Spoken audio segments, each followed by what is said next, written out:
very good morning, Gwanamuhle. It is a beautiful Tuesday morning, starting off the day on 14 degrees Celsius.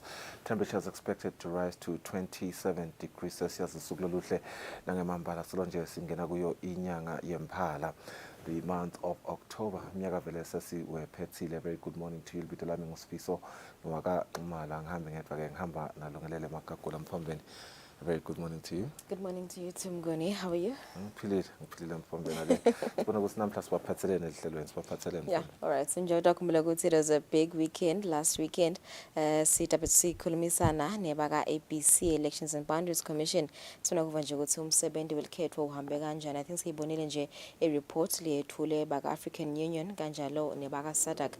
Sifuna kuva ukuthi ngabe yena APC uthi umsebenzi welkhethwa uhambe kanjani. Siyakhulumela ukuthi this time around introduce i-app lapho khona sivese amaswati besikhona nje ukuthi ihlolela sona ukuthi ingabe umsebenzi uhamba kanjani in terms of ama results primary elections to secondary elections.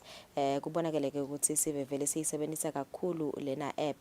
Sidakhulumisana naye mbonise ibheme mhlambe ngema concerns nje lavelile ngayo le app ukuthi bekusasa isikhathi letinye mhlambe tinkhundla ukuthi information i-updateke kanti ke ngale kwaloko nje sifuna kuvanela amanye mhlambe ama challenges nama successes labawabonile bayilibandla le EPC.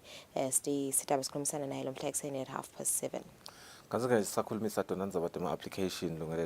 would say on the banking front, our local commercial bank, Eswatini Bank, has also introduced its own digital wallet.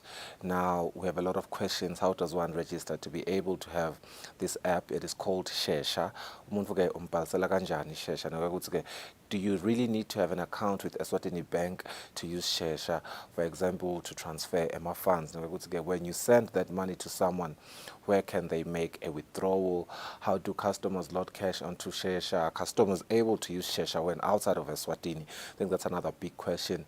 Roman Dlamini looks after electronic banking at Eswatini Bank, and Simanga Mota handles branch network services. They will join us at 6:30. Kusi Pendula Lemiputolena. Naleminye Jelemine stop on our mailana.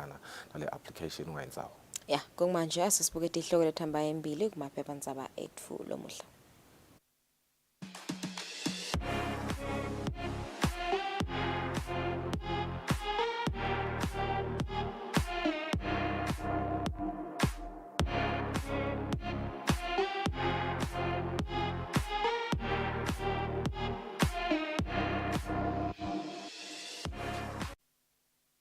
All right, sasicale kubuka nge-e-times of Eswatini ukuthi ihloko thamba kanjani. Kule thamba embili, smooth start to Form 5 exams despite threat. Icele ke exam yelihlolo lebafundzi labafundza Form 5 itolo sithombe nje lesi sabafundi labase Manzini Central High School. Kuletinye letihamba embili, some MP candidate losers speak. Bathi bribery corruption cost them elections. They allege highest bidders won as elections have been commercialized and they blame EPC. Kuletinye letihamba embili, Snuts lot invited cops to fist fight ngekusho kwe-TSC.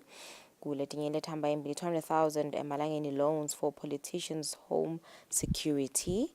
Kulenye lehamba embili, on page 4, there's still room for electing more women MPs. Certainly.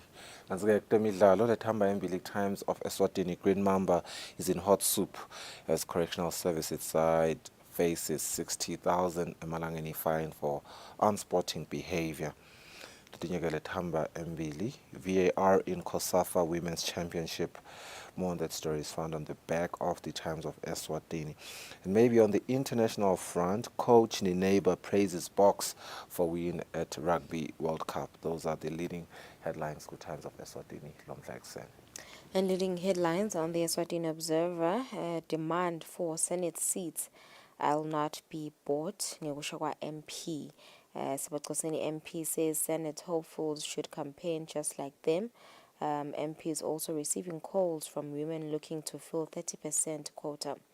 Kantilenye Lamba Mbili Marwick unpacks his winning formula. Kulenyele Hamba Mbili on page 4, government orders election losers back to work. Kutemidlalo, Eswatini Observer. Ngutsa's team on brink of collapse as Kellys failed to honor league match. On another one, Ali to soldier on despite odds stacked against Bull. Kanzi-ke kuyesithathu vele gijima embili ithi Bucks turn to Fash. Yekugcina ithi window period closes on Friday, and that one speaks to teams having to until Friday to register new players for the new season. Right, nasibuka leti hamba embili Eswatini Daily News kungolesibili. Ndondozi Inkundla secondary elections results. Madida files formal complaint with EPC. On page 2, CBE records impressive earnings of 385.8 million emalangeni. Kanti kulenyele hamba embili German murder suspects attorney no show in court. Kutemidlalo kuyo-ke Eswatini Daily News. The leading headline there is birds in food poisoning scare.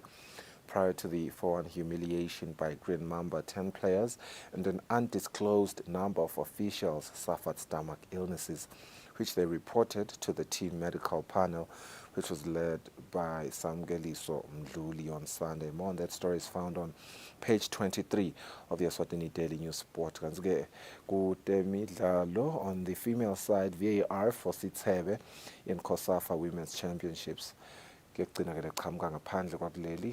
Varane fires a warning to Man United's attackers. Alright, 7 minutes after 6, tabahlelete markets nasibuya sibuka tindzaba tetfu tesiswati.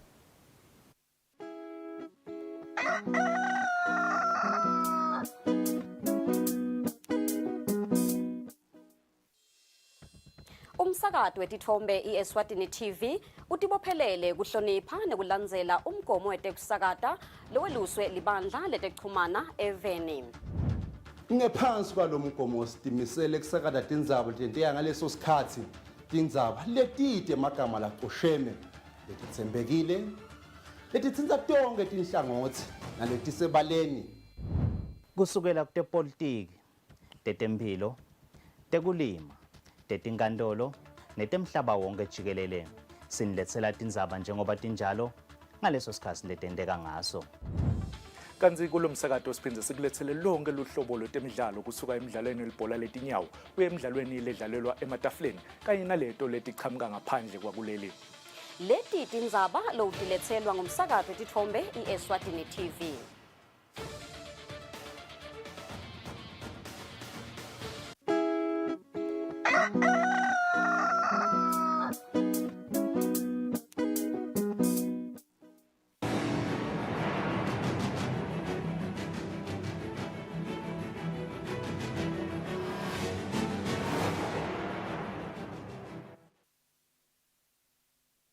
Asiphinze sinemukele nati tindzaba.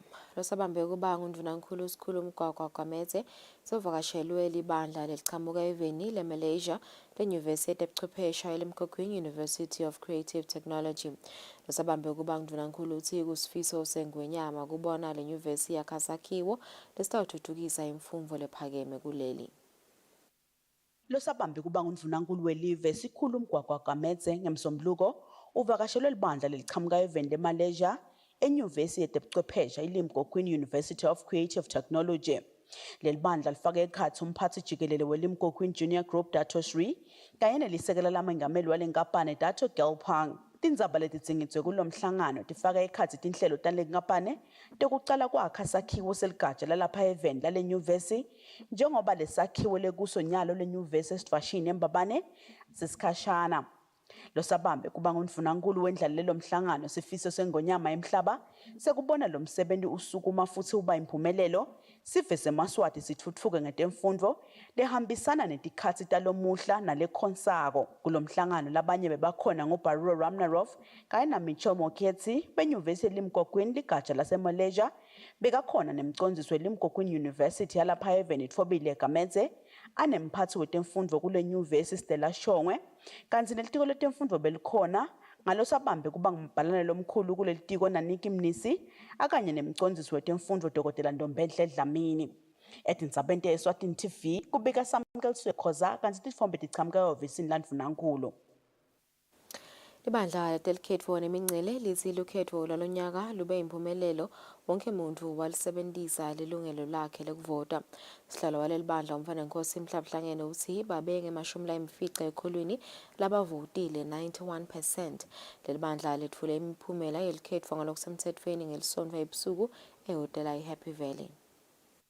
Akhuluma nakethula umphumela welukhetho sihlalo welibandla telikhetho nemncele umntwanenkosi Mhlabuhlangene uthi bathokodile ngendlela lukhetho loluhambe ngakhona njengoba emaswati aphume ngetinkani ayewuvota. Kusile laseSwatini libe nelukhetho lebe lusebaleni nalebe babuka lukhetho ema-observers nananawo-ke anetisekile ngendlela lukhetho luchubeke ngakhona. The Commission is humbled by the overwhelming interest shown by different local and international institutions in observing our unique elections under the Tinkundla system of government, which puts emphasis on individual merit. It is our hope that observers were afforded the opportunity to appreciate the electoral process, particularly how our elections put prominence on the will of the people at grassroots level to elect their direct representatives at chiefdom and constituency as well as national level. The Commission is pleased to report that the voter registration turnout was unprecedented, sitting at 91% of eligible voters registered. This is indicative of eMaswati's commitment to playing their part in this national building exercise. The Commission recorded an unprecedented success on women representatives at Member of Parliament level in particular. There are 8 women MPs elected, and this is a huge increase from only 2 that we elected in 2018 general election. Ubonge eMaswati ngekuthi phasa kahle kusachubeka lukhetho. Ngakulokunye uthe kube netinkhundla letine lapho khona emanqonywa ashayene abukana ngemavoti esigabeni sebuchopho ngako-ke ngokugunyatwa ngumthetho sisekelo lutawuphindwa lukhetho ngemigcibelo lesiya kuye kuletinkhundla letitsinzekako lekungumphakathi wakalomfa kumethula ezikhothene ngaphansi kwashiselweni 2 emanyisene ngaphansi kwenkhundla yaseHosia nasencabaneni ngaphansi kwenkhundla yasentondozi etindzabeni ngengigeyani Msibeni nasimuva Shongwe eHappy Valley ezulwini. Bapalanelo omkhulu etiko letindlu nethuthukiswa kwamadolobha Dr. Simon Zwane uthi amadolobha angumgogodla wemthuthuko yelive nenhlalakahle eMaswati kungako kumgcoka kuthi nawo ahlangabetane nato tonke tidzingo tesive. Zwane bekakhuluma ngesikhathi ilive ligubhala ilanga lakamhlaba lentuthuko emadolobha kanye nenhlalakahle yesive lisesemadolobheni iWorld Habitat Day. Leli langa emava ligubha ngaphansi kwenhlangano yakamhlaba lebuke intuthuko nenhlalakahle yabantu emadolobheni United Nations Habitat. Mabhalelo omkhulu etiko letindlu nethuthukiswa kwamadolobha Dr. Simon Zwane akhuluma ngesikhathi asukumisa leli langa uthi emadolobha kumele athuthuke ahlale asezingeni lelisetulu akhone kuhlangabetana netidzingo tesive. Emadolobha ethu kudzingeka ukuthi ahlale ngaso sonke isikhathi asezingeni aselungelweni alungele ukuthi angahlangabetana naleto tidzingo leto. Emadolobha akabe ngulawo lakhonako kumelana netimo letilukhuni akhone kukhicita umnotfo kuleto timo leto akhone kuphefumula adlondlobale etimeni letilukhuni. Umcondzisi wenhlangano yakamhlaba UN Habitat Maimuna Mohad Sharif uthi emadolobha kumele abe lisondvo leligaya intfutfuko yemave lekhonsako. Cities are vibrant ecosystem of human potential and innovation. They are our future. Kulo msebenzi kuphindze kwasukunyiswa nenyanga yentfutfuko yemadolobha letawephetsa mhla tingemashumi nakunye kuyo inyanga yemphala lapho emave atawugubha khona i-World Cities Day. Etindzabeni te-Eswatini TV kubika Samkeliswe Khoza nginasikhumbuzo Dlamini ezulwini. Bafunzi labayimfica sebaniketwe umfundzate nguhulumende welive leMorocco ngekubambisana nahulumende wakuleli. Akhuluma ngesikhathi yavalelisa labafunzi labahamba ngalesine intsambama bapalanelo omkhulu etiko letisebenti nenhlalakahle yato Makhosini Mndawe uthi lena imetamo yahulumende icinisekisa ukuthi bantfu labasha kuleli basekeleka ngalokuphelele. Mabhalanelo omkhulu etiko letisebenzi nenhlalakahle yato Makhosini Mndawe uthi bafunze balisebenzise kahle leli thuba njengobe litayishintsha kakhulu impilo yabo. I say today, congratulations, Bantu Abami, for this remarkable achievement. You have been selected from a competitive pool of many other students, but you are the only ones who were successful. And this is through your hard work and dedication. And this is a once-off opportunity, and I encourage you to make the best and the most of it. Mabhalanelo omkhulu etiko letekudlelana nalamanye emave Newman Ntshangase ukhutsata abafundi ukuthi batiphatse kahle futhi bafunze ngekutimisela. Sinikhumbule phela ukuthi lokumqoka kakhulu Eswatini inhlonipho. Sinihambisa ngenhlonipho, buyani nivele nibantwana labahloniphako. Bafundi babonga hulumende ngaleli thuba. This is a wonderful opportunity and it's gonna broaden up my mind, kuba exposed to some other countries besides Swaziland, about nema ideas, nale thinking capacity yami itauba a bit broadened. Thank you so much for even granting us this opportunity to even apply for the scholarship. It's been a massive improvement in our lives, and we're very excited to embark on this new journey with the support of the Swazi government behind us. Labafundi bayawukwenda tifundvo letifaka ekhatsi bunesi, tesayensi kanye netekucwaninga emabhuku kuletinye. Labafundi batawufundza iminyaka lemithatfu kuya kulesikhombisa kuye ngetifundvo tabo. Etindzabeni teSwatini TV kubika Nelisiwendla ngamandla nginasimuva shongwe embabane. Utawuchubeka nekukhula umnotho wakuleli kude kube ngomnyaka wa 2026. Lokhu kuvotwa ngumphathi welibhange lelikhulu leli Central Bank of Eswatini Dr. Phil Mnisi ngesikhathi yethula umbiko wetimali welive womnyaka wa 2022-2023 emhlanganweni bebanjwe ehotela leHappy Valley. Dr. Mnisi uthi umnotho kulomnyaka wa 2023 babuke ukuthi ukhule ufike ku 4.7%. Kanti ngeminyaka wanga 2024 kuya ku 2026 babheke ukuthi ukhule ufike ku 4.9%. Uphindze wachaza ukuthi tingungu temali yelive tikhule tefika ku 8.4 billion emalangeni lokulingana tinyanga letimbili nengcenye 2.7 months wemphahla lethengwa ngaphandle kwakuleli lokuhambisana nemgomo wenhlangano yetimali emhlabeni i-International Monetary Fund.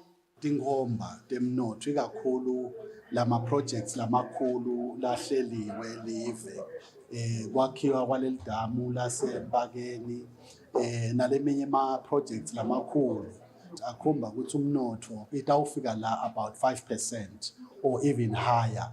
Sesikholwa nje ukuthi lokhu kuphumelele ngoba lama projects angahlelwa kodwa uma ngeke abe nemthelela lotawukhulisa umnotho. Uphindze wachaza kwekuthi kulomnyaka ikhule nga 15% imali yemphahla lethengiswe ngaphandle kwakuleli njengobe ibe ngu 23.1 billion emalangeni kanti ngeminyaka wanga 2022 bekunesikhebesi sa 551.4 million emalangeni etinyangeni letisiphohlongo tekuqala. Libhange lisebente kahle. Ema profits ethu abemahle lekusho ukuthi silapho besibeke khona lama reserves alethe i-return noma interest lenhle njengoba sibonile nje globally ema interest rates abekade akhula. Asinikete umkhicido lomkhulu ngolona lobe suphakamisa le profit yethu from about 400 million to about 1.01 billion. Lo mbiko lowethulwe ngudokotela Mnisi uphindze waveta ukuthi umdula mphahla i-inflation wehle wefika ku 4% ngenyanga yengci kulomnyaka nakucathaniswa nenyanga yakholwane kuwo wona lomnyaka lapho khona bewuku 4.5%. Etindzabeni teSwatini TV kubika Nelisiwendla ngamandla nginasimuva shongwe ezulwini. Tinhlangothi letahlukene letfaka ekhatsi baphathi betinkampani dithi kukhula komnotho welive kusho ukuthi nesive sitawuthuthuka kuphindze kwakheke nematfuba emsebenzi. Letinhlangothi betikhuluma ngemuva ukuthi libhange le-Central Bank letfula umbiko ukuthi umnotho wakuleli kubheke ukuthi ukhule kude kuyawufika umnyaka wa 2026. Njengoba elibhangile elikhulu lithi umnotho welive ungase ukhule ufike ku-4.9% eminyakeni lotako kuya eminyakeni wa-2026, tinhlangothi letahlukene tiyachaza ukuthi lokhu kusho kuthini. Umthelela lomkhulu is economic stability, political stability, social stability, ngoba bantu at least bayayitfola imisebenzi, and lokhu siyakuthanda kakhulu nelive nje livele liyasimama. Especially bosomabhizinisi labancane ngoba kuthi abaniketa leli thuba ukuthi nabo bakhone ukutikhulisa bathuthuke. Siyathi ke bekunene ukuthi nakukhula umnotho njengoba aprojectile governor, lokho kuvame kusho ukuthi ne-job creation iyenteka, nyayathi ka employment yalapha ekhaya ukuthi solo yimbi nje kakhulu. So siyathemba ukuthi nangabe singavele siwa-achieve lawo ma-figures nalokukhula kwemathuba emisebenzi kutawenyuka. Libhangile elikhulu liphindze lachaza kwekuthi tingungu telive setisimeme njengobe setime ku-8.4 billion emalangeni lolingana tinyanga letimbili nengcenye 2.7 months temphahla letsengwa ngaphandle kwakuleli. Etindzabeni teSwatini TV kubika Nelsiwendla ngamandla ngina Smuva Shongwe ezulwini. Lisekela la komishana welibandla lelibuke emalungelo enhlalakahle esive Duduzile Dlamini usilikhetfo lalonyaka luhambe kahle kanti ethi sekhona netingoni telikhetfo letimele tibuketwe tithuthukiswe.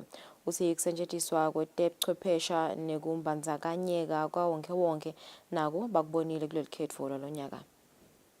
Lukhetfo belikhululekile, lukhetfo belusebaleni, lukhetfo lufake bonke labadzingekako. Nemilayeto besiyiva lesiphatselana nelikhetfo siyibonile futhi. Ngicabanga ukuthi lokho kakhulu ngila lasifike sakhanza ngazuthi akucisha kuhambanga kahle kulolu khetfo loluncane kodwa kakhulu ngilendzaba ye-special voting, kodwa sewubonile umehluko kulolu khetfo nyalo. Lolu khetfo lolukhulu bekude emalayini, bekuvulwe ngetikhatsi, bekude nje lesiminyaminyene bese sibonile kuleli khetfo loluncane. Siyacabanga ukuthi ke yebo kona sekulungile kodwa ngicabanga ukuthi kusekuningi lokungenteka ukuthi kuthuthuke le ndlela lokwentewa ngayo. Bese lenye indzaba lecishe sacishe sayibona ungazuthi ayihambi kahle indzaba yekubala. Siyakhuthaza, siyabonga futhi siyadumisa ku-EBC ukuthi sekubalelwa la kuvotelwa khona.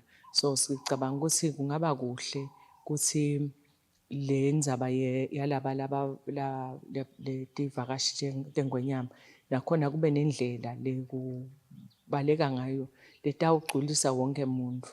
Siyathi futhi ukuthi kunetintfo letikhona kumbe lababukele khona njengalaba labasebenta kuma-correctional facilities.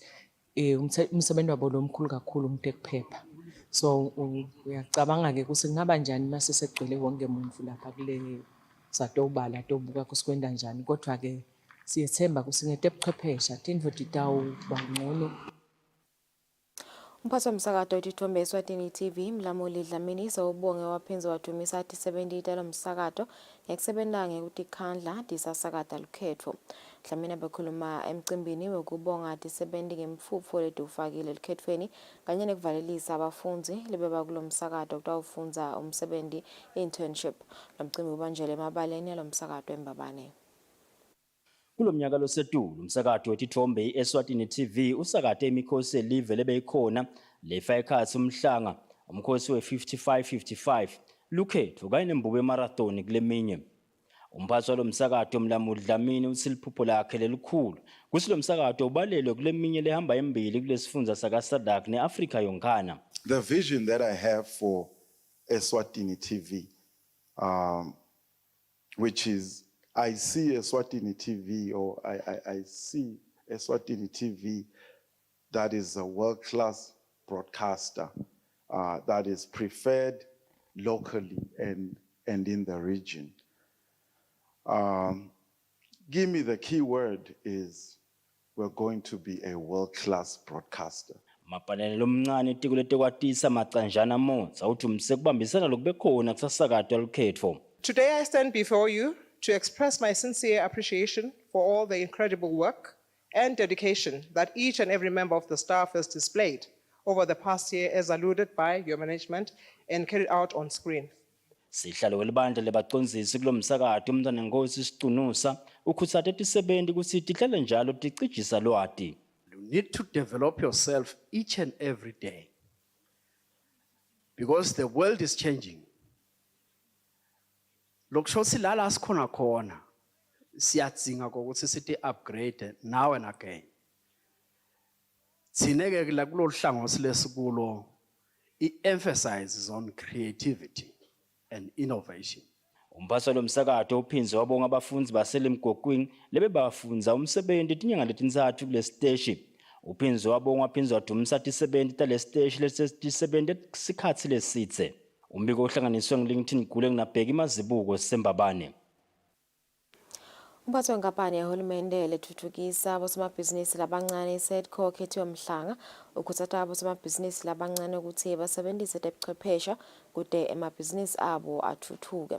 Lo mphathi bayikhuluma ngesikhathi yavakashele abosomabhizinisi labancane labafukanyelwe ngelenkampani kugubha liviki lekhutsata kuphathwa kahle emakhasimende Customer Service Week.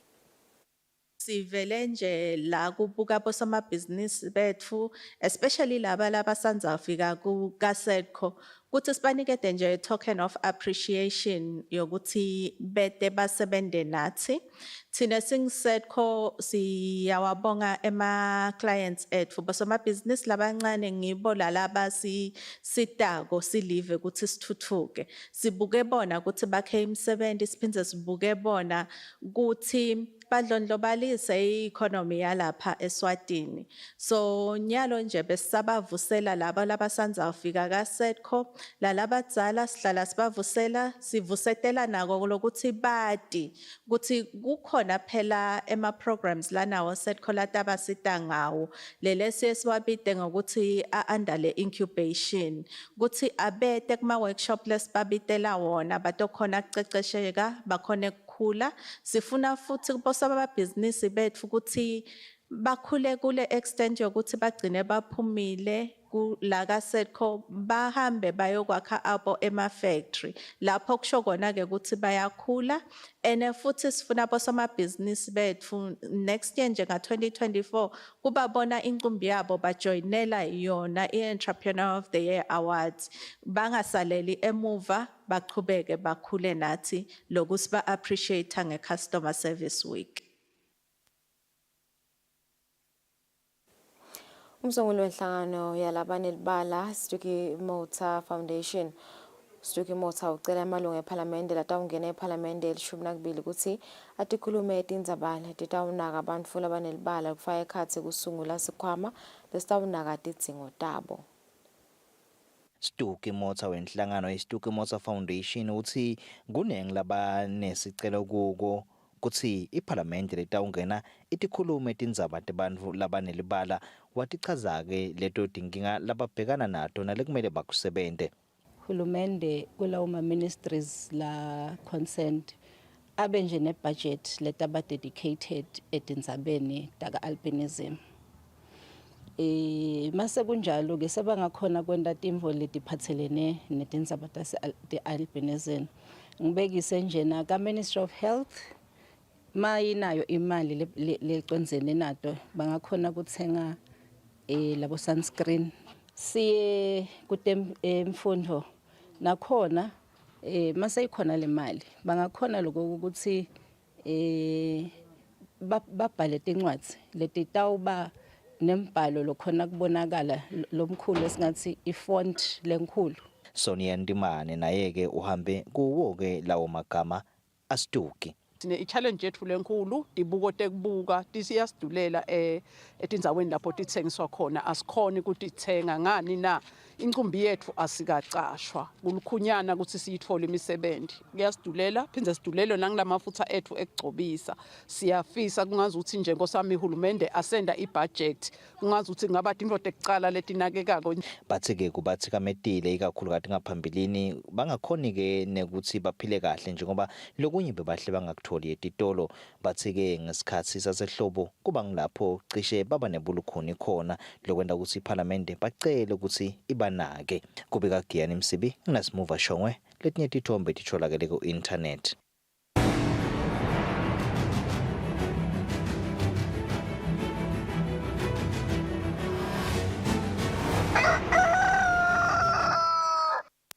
Kutemidlalo Tumsandiwane lokhulumela inhlangano lengamele inhlangano tetemidlalo kuleli uthi le nhlangano ibongela bonke labatsinzekako kutemidlalo labakhethiwe kungena etinkhundleni letahlukahlukene likhethweni lahulumende lomusha lebelibanjwe kule mpelasomvo. Labaphumelele lokufaka ekhathi kobona bo babe isikhumbuzo Dlamini Engwene bani batomkhumbula abekhona kakhulu ebholeni iNational Football Association of Swaziland bakhona nabo Nhlanhla Madida Mabuza ngumdlali ke lobekadlalela iMoneni Pirates Nyalo uya coach so kuyasijabulisa kakhulu si-organization kubona nabo bo babe comfort Chongwe longenile ngala envuneni kuyasijabulisa kakhulu kubona abantu bema sports bangenela dona tepolitiki ngoba phela ema sports akaphili othu aphila phasayo engathi kumbe ipolitics so kuyahambelana and ithina nasinebantu bakuma sports even kule tepolitiki kusibeka kahle kusibeka esimeni lesingathi siku advantage. Naleto temidlalo siyatephetha tindzaba tetfu asibadlo temakethe sidaba sichubeke.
Let me tell you about my crush.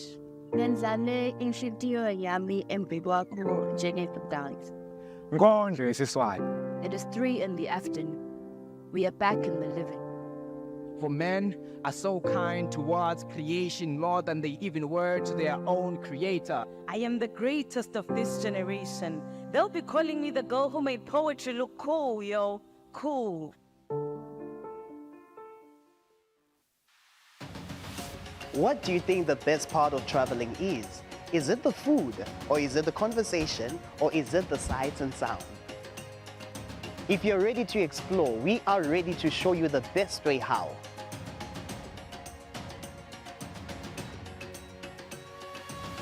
We'll give you access to the best luxury getaway sites in the Kingdom of Eswatini, and of course show you vacation sites that suit your budget, because you do not need a lot of money to actually have a great time. Join us on the next adventure on Buhle Bethu, only on Eswatini TV.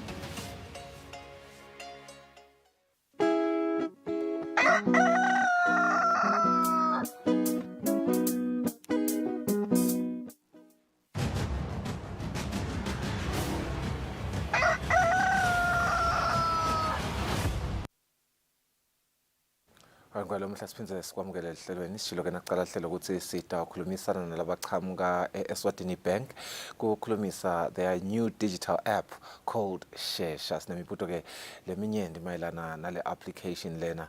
Imibuto nje lefaya ekhatsi ukuthi umuntu uyiregistela kanjani le app lena.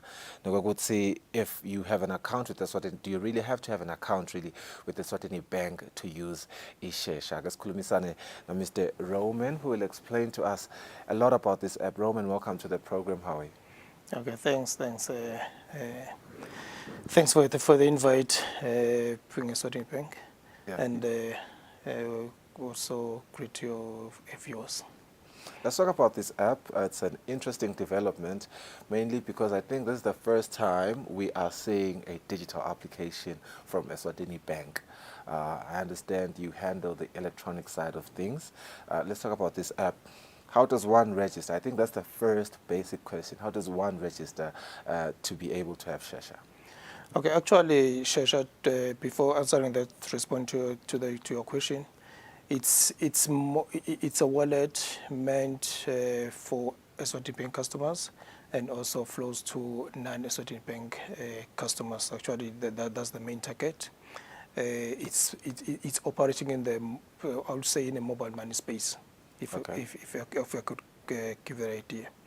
In terms of registration for Eswatini, for one to be a customer there, you need to download the Eswatini Bank app, which is Namagupi app, from Play Store, whether it's a App Store or what's the App Store? Google Play for Android. Yes, for Android, yes. Then once you have the app, you need to click on self-registration. Then after self-registration, there's Shesha registration. And after Shesha registration, you follow the prompts there. When you do your registration, you make sure you have your ID. Because somewhere within your registration, you need to capture your back and front pictures of your ID and the selfie. So you are telling me that I do not necessarily have to have an account with the Eswatini Bank. Yes. I can still transfer funds, do everything really that this app offers, even when I'm registered with another bank. Okay, actually, you don't need to be a Eswatini Bank customer. You can pay even if you don't have an account with us. Okay. And what you need to have also is just a mobile number, definitely, because we link it on the mobile. Your mobile number becomes the virtual account for you as. Roman, a lot of other banking institutions have had digital wallets for quite some time now. This is your first one, I believe. You know, a person could argue better late than never, you know. It's not about how you started, all of those things, but really what is your unique selling point? What is your proposition that makes you different from everything that people already have at their disposal? Okay, in terms of app, the benefits, like we're speaking to someone who doesn't even have an account, like you are saying, one, you somehow have an account. It's also in the form, in the sense that we, over and above the app, we also provide you a prepaid card. Okay. A prepaid card, which is a MasterCard branded one, allows you to do POS purchases, to do ATM withdrawals. What we do, what you can do, if you have the app, we link it. So you're able to transfer your funds from the app to the card. And secondly, we've also introduced a direct cash deposit into the app, which you do through our ADTs, or I'll say ATMs, but it's an ADT, automatic deposit teller machines, which are available in all our branches and in other places. Also, we introduced what we call scan and pay, or merchant payment. Soon, or maybe we've started enrolling maybe some of the QR codes which you'll be using for customers to do payments through Shesha. Okay. On some of our And then merchants. how are customers receiving this product? I'm actually very impressed with all these other developments that you're talking about rolling out in the near future. The QR code one in particular, it should really make paying payments very seamless and easier. But how are customers responding to this development? Actually, to be honest, it's more than our expectation. In the past, say 3-4 weeks we've introduced the product.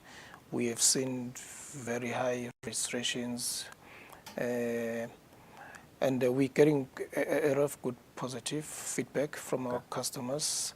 Speak of customers, we mean, some that will say we've always wanted an engine whereby we can also be able to pay people, and we are, let me say, we've been able also to get those who were unable even to open a bank account with us, but because they have the love for Eswatini Bank, they now have the comfort with the Shesha. Yeah, that's very interesting. And then this is my last question. Will there be further developments to Shesha in the near future? I mean, you've already spoken about the QR Yeah, the code. QR which is already there right now. It's already there. Yeah, so QR is already there. What else should we expect? Yeah. Now, we should expect more. Actually, I would say it's the first phase of the product. We are coming with more things, more interesting things around Shesha. Okay. Yes. Roman, I understand you're not here alone. You're with Simanga Mota. He handles branch network services. I also want to talk to him. I have a few questions that are specifically directed to his area of expertise right after the break.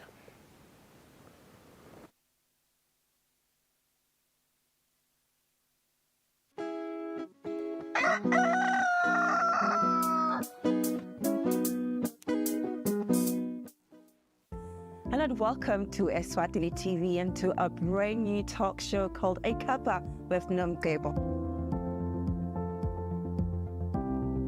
And I do what I have to do because I know where I'm going. All 5 of my mothers have inspired me. So the addiction didn't happen then. It happened again another 8 years later. But that's where it started. Choices I made at the time were not the best choices for myself. I understand how a person can lose their mind in terms of life experiences. That's what it looks like, and I like that. But you know what? The journey to my success is never a straight line. Yeah, people are on the net now, and that's where we'd like to catch them with such shows.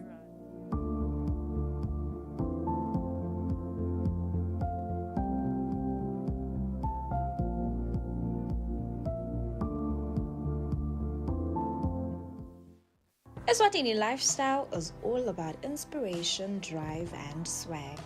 Eswatini Lifestyle is informative and fun while covering all aspects of life, be it people, places, and trends in the kingdom of Eswatini. We got you covered. The focus is on the quality of life. Eswatini Lifestyle will spark your interest. Catch Eswatini Lifestyle every Friday at 7:30 p.m. on Eswatini TV, Simbugo Semaswati.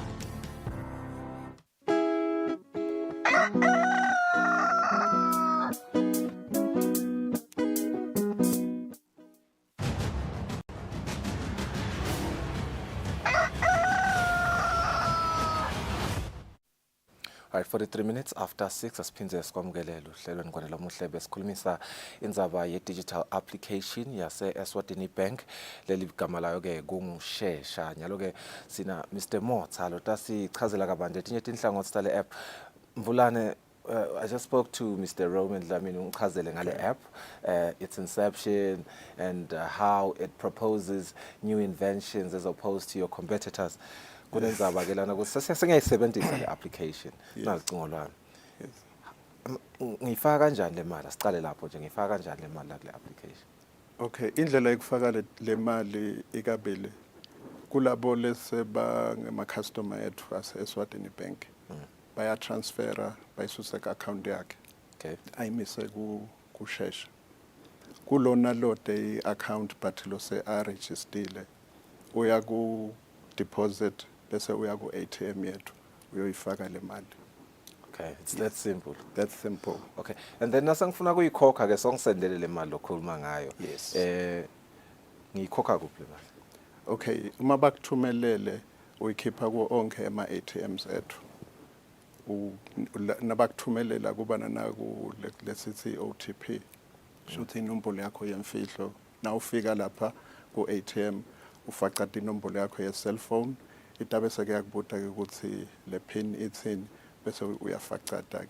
So uyasho ukuthi ufuna ukukhipha malini Lokukahle ngale app ngale shesha ukuthi awukhoni nawungafuni ukuyikhipha yonke le mali uyakhona ukuthi uphinde ushiye lenye uphinde ubuyele ku-ATM uyoyikhipha futhi. Okay.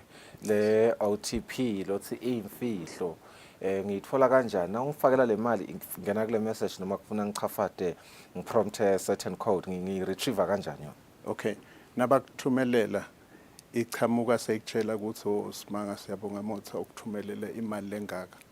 Nayi inang inombolo yakho ye-OTP hamba uyokhipha. Ikuniketa ke emalanga lamathathu. Okay. Kuthi before i-expiry.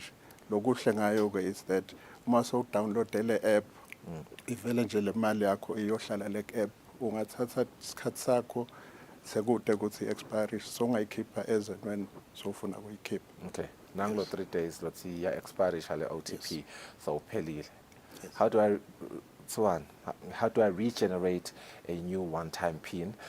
Ndaw khona ukuthi ke ingasa expire yona maybe phinze kunike lo mnye 3 days. Okay. Kuloko ke ngaloko ukuthi le mali isuke seyiphumile ngakimi ide kuwe after lo 3 days ibese seya reverse seyibiyela kimi so kungako nje sikhuthatha onke emaswati lokhu ngikhuluma nje ukuthi aba download ba register kulo shesha. Yes. Ngiyayithola i-application ka App Store if ngisebenzisa i-iPhone. Ngiyayithola ka Google Play Store if ngisebenzisa bo Android. Are we looking into maybe integrating it to online banking maybe encenye angikhona ukuthola leyo application maybe ngisebenzise bo Chrome nabo Safari. Yes. Bare sokuhlekisa ngoba sofuna ukukhipha imfihlo etintwe letinye lesitatiletsa but it's a secret. Ngathembisa ama-customers ukuthi njengoba ati ukuthi Eswatini Bank siphokophele kakhulu kule digitalization. So diningi letinto lesisetotiletsa. Yes. So ngibutisa ngoba mina nje personally angiyithandi le application for personal reasons ngingcono develop ukungena le bo Chrome lapho khona ngikhona kufihla khona ama password ami lamanye through bo keychain nabo cloud.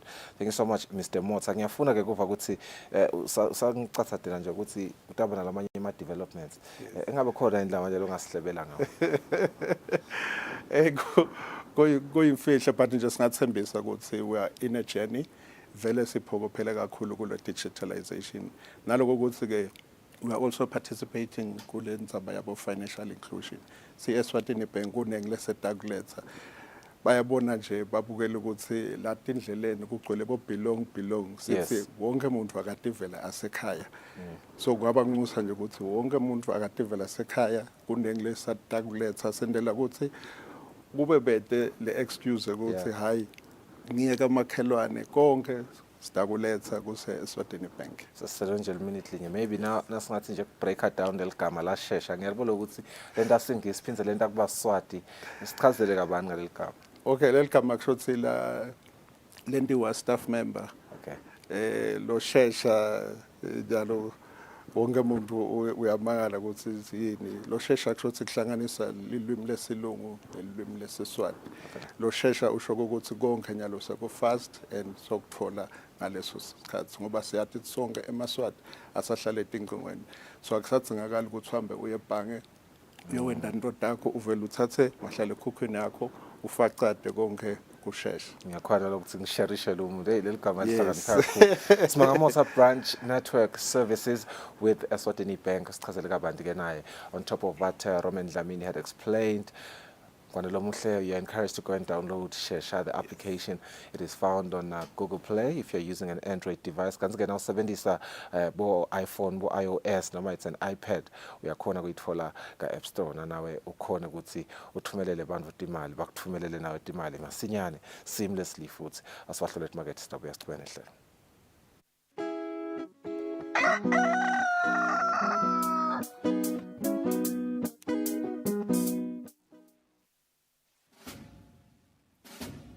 Lesi sikhathi lapho khona emaphoyisa agubha kuba khona kwawo even. Kulapho kukhuthathwa khona sive ukuthi sike sihlale phansi sibuke bomcoka bemaphoyisa empilweni yabantu. Siphindze sibuke indlela letinsha tekuphepha kubo bonke bucala lobuveta sihloko. Sive sakangwane siyakhunjutwa ukuthi singawafaki emaphoyisa etinkulumeni tepolitiki ngoba liphoyisa alingeni futhi alingenelani nepolitiki. Emaphoyisa alwa nebucala netingoti temgwaco kuphela nje. Ingako emaphoyisa athi wonke umuntu eveni akahlale ngaphandle kwekunceneka ukuthi angahle ahlaselwe tilwane tasendle. Umuntu lohlala eSwatini akatiphilele atisebentele ngaphandle kwekwesaba kuhlaselwa, kwemucwa nekucekelwa phansi kwempahla yakhe. Nawe wena lophathekile, emaphoyisa athi digulele kahle uze uphile ngaphandle kwekuphatamiseka. Lokungenteka ngekuthi tidlova tingene tihlasele labo labakunakekelako kuleyo ndlu. Sive lesihlakaniphile nguleso lesiphakamisa kusebenta kwemaphoyisa nabo bonke labalwa nebucala. Ngale kwaloko timbungushe tiyawuwangenela emazinyane kungenamuntu ekhaya. Lo mlayeto niulethelwa ngemaphoyisa eMbube abambisene nomsakato wetithombe.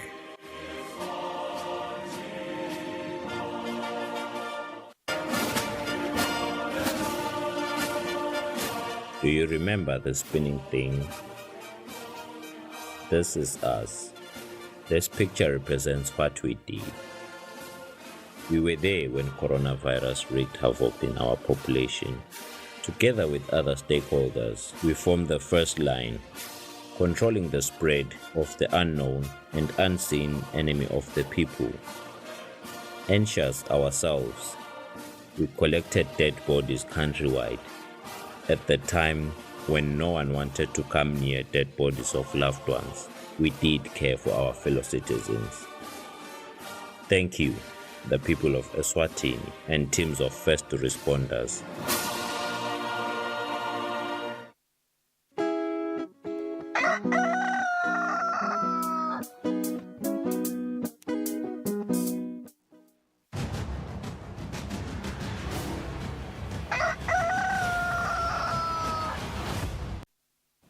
Right, 52 minutes after 6 ngwela mohle asiphinze sikwamukele kulesikhathi sanyalo sitawuthola i-traffic update from Assistant Inspector Bekmuzi Gule. Selenduna siphinze sikwamukele ehlelweni lomhla ekuseni. Ingabe simo semgwaqo sime kanjani?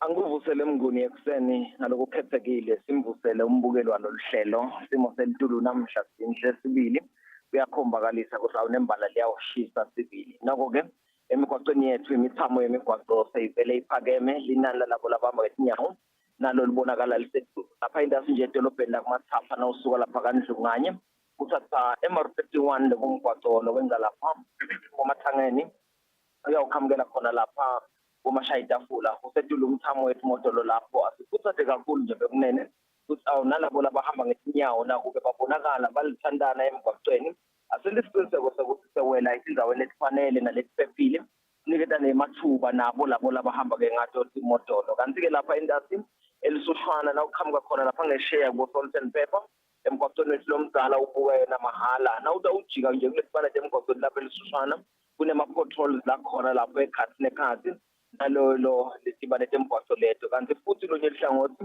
unala ngumcibisholo lojikisa imodolo noma ke longenisa imodolo ekhathi la kumathapha tibuke yona i-beverages lo mcibisholo loyo ke noma leyo arrow leyo kulesibane temgwaqo ihleke ibaleka njawo bashayeli bekunene asinakisiseni kuleyo ngcingwana leyo senesiqiniseko sokuthi ke siyahloniphana siyaniketana wona emathuba layo bangalaphephile kanti ke kulunye ihlangothi nakhona kulezi tibane lapha ngase beverages noma ke lapha ngase brewery nalezo tibane leto nakhona kule pothole lembi lapho ekhathi nekhathi lena ke ukuthi imodelo zihambe ngesivinini nesiphansi kakhulu bashayeli bayaxwayisa ukuthi abanakekelane nakulolo hlangothi lolo sifanele semgwaqo sisebenza kahle embabane kamanzini kanjalo nalapha enhlangano noko idolobheni elikhulu lasembabane solo uvaliwe umgwaqo longisozisa road lekungumgwaqo losuka khona lapha endasi noma ke lapha central esikoleni lesikhulu bekunene siyacela ke ukuthi nakhona asizameni kusebenzisa leminye imigwaqo kulabo labaqhamuka etulu kosibashini njengokusebenzisa umgwaqo longisozisa road somtolo road lekungumgwaqo lokuqhamuka khona lapha etulu lapha ngako icourt ungene ekhathi edolobheni kwadise ukuthi lapha eCentral siniketana bona ke stop and go labaphakanyisiwe lekubena ukuthi siniketane wona ke emathuba bakhona ke labo labasebenzako labangibona basilawula ngendlela lesingahamba ngayo ngalokuphephile. Kanti-ke kulonye hlangothi nakhona lapha endasi eshiselwe nasibhede lokuthi solo iyalungiswa imigwaqo, sisebenzisa-ke wona-ke umgwaqo lesilungisele wona-ke kwesikhashana. Nosuke ugege usubuya etulu lapha esicunusa egedeni umgwaqo wethu siyawukhumbula lo MR4 ukuthi uyakhiwa lapho. Loko sekunediganyana-ke lapho sivulelwe khona la sekufake khona litiyela la siyawuhamba khona. Bayaxwayisa-ke bashayeli ukuthi nakube sivulelwe kwesikhashana ukuthi singahamba kulelo tiyela litubane lakhona solo ngu-40 lehlisiwe sibili. Kwatise ukuthi inqola lesithelako emgwaqweni nalabo labasebenzako solo bakhona. Kuhloniphe lokho siphinde futhi sinake naloko ukuthi kunetinzawana lapho kusete khona imidwebo yaphansi nakube kungumgwaqo-ke lo hambekako. Kanti nawusuka khona emakayana ubuya khona emhlakubovu lapha eceleni kwaka-water kuneloli lapho lempela ekhasi emgwaqweni.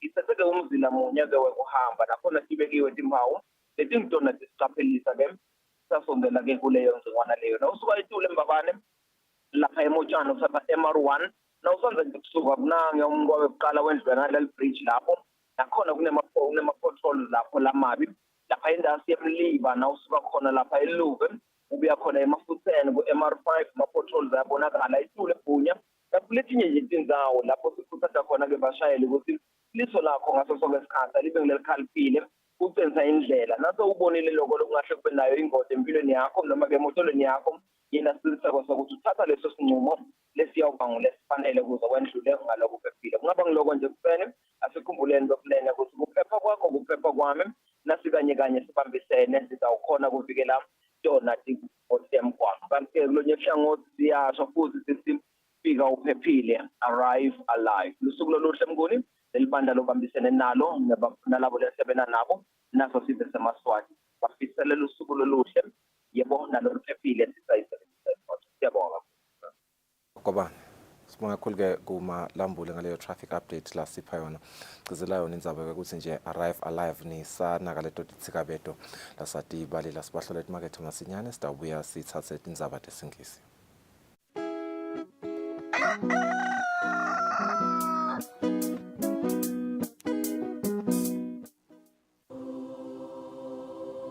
When you choose your adventures, you do so with an open heart and a desire for the unexpected. You embark on journeys to discover new worlds, full of wonder. You choose a path to awaken your senses, to feel the rush of life overwhelm you, a world to make you look up and realize just how inspiring this life can be. You ask, and we give you the royal experience. Arrive and awaken your heart. Explore life in ways only thought possible in your dreams. There are but a few places on earth so special, so unique, and so spectacular, where it becomes the rite of passage for the ambitious travelers, the courageous souls, to all have the one and only royal experience. That day when you look deep into your heart and leap into an ancient world so very different from your own, where magic, beauty, and love are shared forever. Then you will have a royal experience.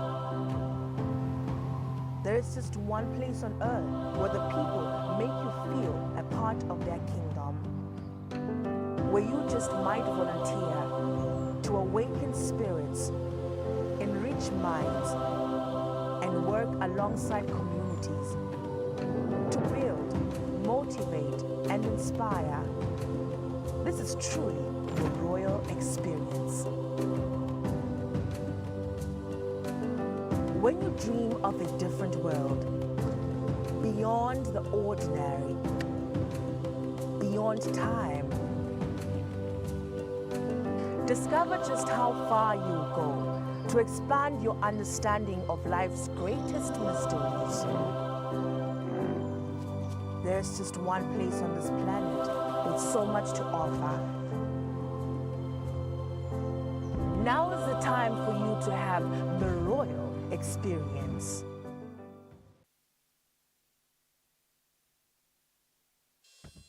We at Eswatini Television Authority are committed to observing the Eswatini Communication Commission's Broadcasting Code of Conduct.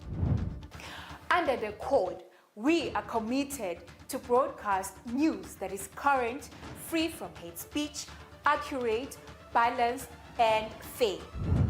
From politics to business, health, agriculture, courts, and global news, we bring you the latest updates as they happen, when they happen. We cover all the sporting codes from the football pitch to the chessboards. This is Eswatini TV News.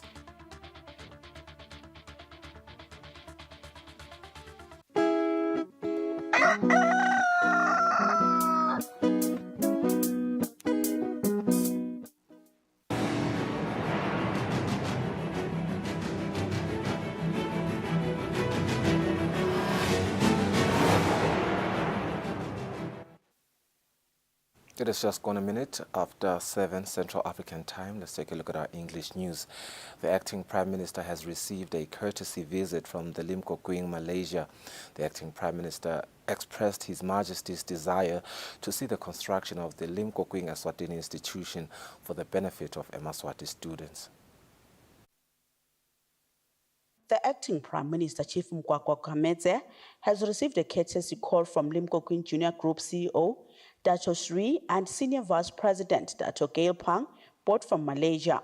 Among other things discussed during the courtesy meeting was Lim Kok Kwing University's plans to begin the construction process of their institution in the Kingdom of Eswatini.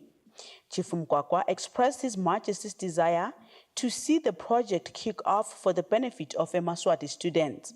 Also present during the meeting were Lim Kok Kwing Malaysia's Barulo Ramnarov and Michelle Moketsi, Lim Kok Kwing Eswatini Campus Director Tfobile Kamete, and Head of Academics Stella Shongwe, Acting PS in the Ministry of Education and Training Naniki Mnisi, and the Director of Education Dr. Ntombedle Dlamini.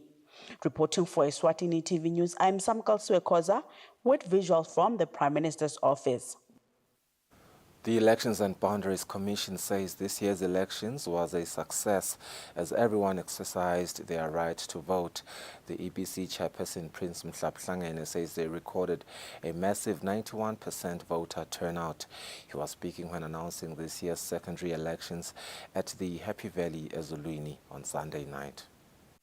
Speaking when announcing the results of the secondary election, the chairperson of the Elections and Boundaries Commission, Prince Mhlaphlangene, says the elections went well and they are delighted with the number of voter turnout. He says the elections were free and fair. The Commission is humbled by the overwhelming interest shown by different local and international institutions in observing our unique elections under the Tingundla system of government, which puts emphasis on individual merit. It is our hope that observers were afforded the opportunity to appreciate the electoral process, particularly how our elections put prominence on the will of the people at grassroots level to elect their direct representatives at chiefdom and constituency as well as national level. The Commission is pleased to report that the voter registration turnout was unprecedented, sitting at 91% of eligible voters registered. This is indicative of Eswatini's commitment to playing their part in this national building exercise. The Commission recorded an unprecedented success on women representatives at Member of Parliament level in particular. There are 8 women MPs elected, and this is a huge increase from only 2 that we elected in 2018 general election. On another note, he says there was a tie under the Bukopo category where, according to the law, by-elections have to take place. The constituencies that will hold by-elections is Kalomfa under Metula Inkundla, Ezikoteni under Shiselweni 2, Manyiseni under Hosia Inkundla, and Ngabaneni under Ndondozi Inkundla. The by-elections will take place this coming Saturday. For Eswatini TV News, I'm Kian Msibi with Smuva Shongwe at the Happy Valley Ezulwini. The Principal Secretary in the Ministry of Housing and Urban Development, Dr. Simon Zwane, says the country is set to improve the country's urbanization through the development and implementation of policies that promote sustainable development. The PS was speaking during the commemoration of the World Habitat Day. The United Nations designated the first Monday of October of every year as World Habitat Day to reflect on the state of habitats and on the basic right of all to adequate shelter. The day is also intended to remind the world that we all have the power and responsibility to shape the future of our cities and towns. Speaking during the commemoration of the day, PS and the Minister of Housing and Urban Development, Dr. Simon Zwane, launched the country's celebration. The Regional Office for Africa underscored how critical it is to have important conversations around the challenges and opportunities created by the fast rate of urbanization in our cities and towns. And these include, among others, urban planning, access to scarce resources, development of good housing policies, and land information systems, smart cities development, and the challenges of climate change to development. UN Habitat Executive Director Maimuna Mohad Sharif said cities are the drivers of economy. Cities are vibrant ecosystems of human potential and innovation. They are our future. The PS also launched the Urban October, which ends with World Cities Day on October 31st. Reporting for Eswatini TV News, I'm Samkal Siwekoza with Sikombozo Dlamini, Eswatini. 9 students have been awarded scholarships by the Moroccan government. Speaking at the Ministry of Labour and Social Security during a courtesy visit by the students before their departure on Thursday evening, the Principal Secretary in the Ministry of Labour, Makosini Mdawe, says this is government's way of showing support to the youth. The Principal Secretary urges the students to use this life-changing opportunity to their greater advantage. I say today, congratulations, Bantu Abami, for this remarkable achievement. You have been selected from a competitive pool of many other students, but you are the only ones who were successful. And this is through your hard work and dedication. And this is a once-off opportunity, and I encourage you to make the best and the most of it. The Principal Secretary in the Ministry of Foreign Affairs, Newman Jangase, has implored the students to demonstrate integrity whilst in Morocco. Nikhumbule phela ukuthi lokumqoka kakhulu Eswatini inhlonipho. Sinihambisa ngenhlonipho. Buyani nivele nibantwana. The students express gratitude to both governments for the opportunity. They say they believe that the knowledge they will get will help them make a positive impact even in their communities. This is a wonderful opportunity, and it's the it's gonna broaden up my mind, go exposed to some other countries besides Swaziland, and about my ideas. Nale thinking capacity itauba a bit broadened. Thank you so much for even granting us this opportunity to even apply for the scholarship. It's been a massive improvement in our lives, and we're very excited to embark on this new journey with the support of the Swazi government behind us. The students have enrolled for economics, civil engineering, and computer science, amongst other programs. The programs will run from 3 to 7 years. For Eswatini TV News, Nelson Langamandla, Smuva Shongwe, Mbabane. The country's economy is projected to grow until the year 2026. This is contained in the Central Bank's annual integrated report for the year 2022-2023, which was delivered by the Governor, Dr. Philip Nisi, at the Happy Valley Hotel at Ezulwini. Dr. Phil Nisi gives details of how the economy will grow and how it has performed in the past year. Economic growth is projected to improve to 4.7% in 2023. The strong performance will be driven by the secondary sector, which is expected to grow by 1.2% in 2023, compared to a contraction of 0.6% in the previous year. Construction activity is also expected to recover in 2023, supported by an improvement in the government cash flow position. In the medium term, which is 2024 to 2026, growth is envisaged to average 3.3% with a peak of 4.9% in 2024. I'm happy to report that the country's position with the rest of the world continues to be competitive, given the healthy trade balance as evidenced by the external sector statistics. Data for the year 2023 indicates that Eswatini recorded a cumulative merchandise trade surplus of 737.3 million for the first 8 months of 2023.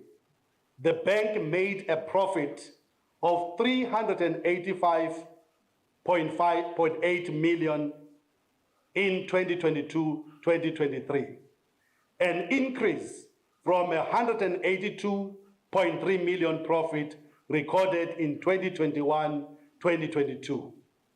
A total of 445.5 million was paid by the bank as dividend to government of Eswatini, in line with the CBS order of 1974.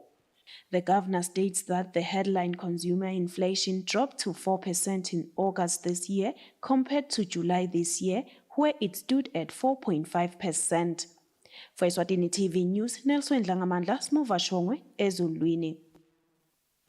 Different sectors have said the projected increase in the country's economy will increase business trade while creating employment opportunities. They were speaking after the governor of the Central Bank of Eswatini delivered the 2022-2023 annual integrated report at the Happy Valley Hotel. The managing director of DBO Dagangwane, Dr. Themba Dlamini, says the growth of the economy will ensure that all sectors perform better, further contributing to the country's gross domestic product.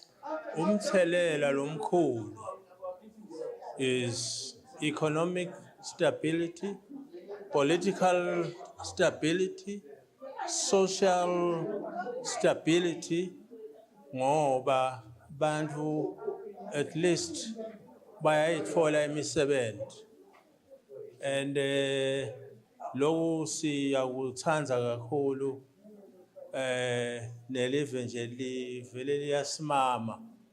Small Enterprise Development Company Chief Executive Officer Khethiwe Mhlanga says this means small business holders will be able to better trade. Especially for soma business labancane ngoba kuthi abaniketa lelithuba kuthi nabo bakhone ukutikhulisa bathuthuke. Business Eswatini's Chief Executive Officer Nathi Dlamini says a stable economy means more job opportunities. Siyathi ke bekunene kusinakhula umnotho njengoba projectile governor. Lokho kuvame kusho ukuthi ne job creation iyenteka. Nyayathi ka employment alapha ekhaya ukuthi solo imbi nje kakhulu. So siyathemba ukuthi nangabe singavele siwachieve lawo ma figures nalokukhula kwemathuba emisebenzi kutawenyuka. The report further states that the country's gross official reserves currently stand at 8.4 billion emalangeni to cover 2.7 months of imports of goods and services. For Eswatini TV News, Nelson Dlangamandla, Smuva Shongwe, Ezulwini. The Eswatini Commission on Human Rights and Public Administration has declared the 2023 general elections free, fair and inclusive. This has been said by the Deputy Commissioner of the Commission, Kusile. We saw transparency being prominent in the sense that there's been a use of ICT in the counting of votes. We also saw it in the process of registration, where we are seeing that for the first time this year we're going to have a continuous voter roll. So it means that even those that who were underage in the previous voting session are now going to be able to get registered in the continuous voter roll. And also it is going to curb in terms of finances, because it means starting all over the process is quite expensive for the country. And I don't think as a country small like Eswatini can have the ability to cater for those costs. Then there's another issue that we actually looked into as the Human Rights Commission is the issue of inclusiveness. We saw a number of women, we saw the youth making a significant number in terms of voter registration. And we also saw people living with disabilities. And we are happy to mention that even at the polling station, we saw that they were fairly catered for. Obviously, there is room for improvement. Then in terms of the neutrality of the place, we saw that most of the venues that were used for elections were neutral venues like schools, community halls, which makes the environment quite conducive for everyone to be able to participate. Eswatini TV's Chief Executive Officer Mlamuli Dlamini has appreciated employees for their dedication and commitment during the live broadcast of the national elections.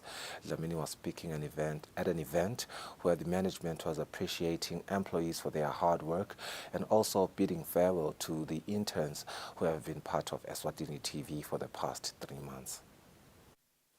This year, Eswatini TV broadcast live national events that included Umhlanga, 55-55 double celebrations, the national elections, and Imbube Marathon. Eswatini TV's Chief Executive Officer Mlamuli Dlamini says he wants to take Eswatini TV to greater heights with the help of the team. The vision that I have for Eswatini TV, which is I see Eswatini TV, or I see Eswatini TV that is a world-class broadcaster that is preferred locally and in the region. Give me the key word is we're going to be a world-class broadcaster. The Undersecretary in the Ministry of ICT, Matanjana Mosa, appreciated the collaboration that was seen during the elections. Today I stand before you to express my sincere appreciation for all the incredible work and dedication that each and every member of the staff has displayed over the past year, as alluded by your management and carried out on screen. The chairperson of the ESTVA board, Princess Tunusa, encouraged the employees to keep on upgrading themselves. You need to develop yourself each and every day because the world is changing. Lokshotsi lala sikhona khona siyadzinga ukuthi sithi upgrade now and again. Tsineke la kulolu hlangothi lesikulo emphasizes on creativity and innovation. The CEO also appreciated the interns that have been with Eswatini TV for the past 3 months and long-serving employees. For Eswatini TV News, I'm Lincoln Kule with Begima Zibugo in Babane. SEDCO Chief Executive Officer Ketu Mhlanga has encouraged small and medium enterprises to use technology for their growth of their businesses. Mhlanga was speaking during the launch of this year's Customer Service Week, where she also visited SMEs incubated by SEDCO. As SEDCO, today we are celebrating Customer Service Week. So it's starting today for the whole week. So we're busy just saying hello to some of our clients. They are our customers. SEDCO is a customer-centric institution and we rely on them in terms of creating jobs. The small enterprises, they are the ones who are key drivers for the economy. And we appreciate the support that they give towards SEDCO. And as SEDCO, we're also showcasing that we are here for them. We are willing to go that extra mile and provide training to capacitate them to ensure that their business are running the way that will enable them to expand and grow.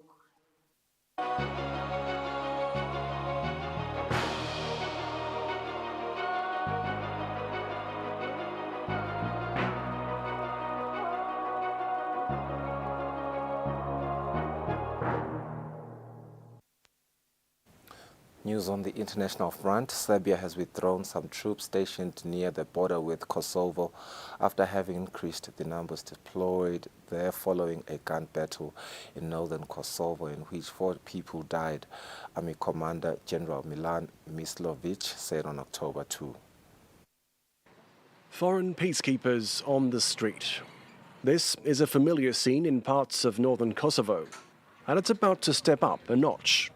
600 additional British troops are to be deployed to bolster the NATO-led force in Kosovo, amid reports Serbia was amassing troops along the shared border.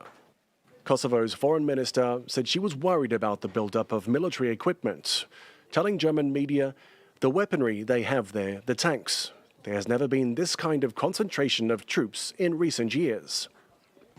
The comments come after the United States said it was monitoring what it called a troubling military buildup by Serbian forces. Kosovo called for urgent action, asking the European Union to consider freezing Serbia's candidacy status. Belgrade said its troop presence along the border had returned to normal and dismissed alarm over its military movements as part of a campaign of lies. In the last few days, the United States has told many lies about the presence of our military forces. We will continue to invest in the defense of our country, but Serbia wants peace. Tensions spiked a week ago as dozens of heavily armed Serbian gunmen fought with police in northern Kosovo before fleeing across the border. One officer was killed in one of the worst clashes since Kosovo declared independence from Serbia in 2008. NATO has called for calm and demanded the neighbours resume dialogue as soon as possible. All 27 EU foreign ministers gathered in Kyiv in a demonstration of support. EU Foreign Policy Chief Joseph Borrell said Russia's invasion remains an existential threat to Europeans. A surprise show of support as all 27 EU foreign ministers gather in Kyiv. Addressing his European counterparts, EU Foreign Policy Chief Joseph Borrell said Russia's invasion remains an existential threat to Europeans. All my colleagues come here, we have the metro, with the will to show, express, prove their commitment to the commitment of the European Union to continue supporting you in front of the war. The unannounced meeting was a historic first, taking place in a country that has applied for an accelerated route to EU membership. For the first time ever, Foreign Affairs Council is going to sit down outside of its current borders, of the borders of the European Union, but within future borders of the European Union. And this is a message in itself, a message of support. Western military assistance has been vital for Ukraine to fight back against Russia's invasion since February 2022.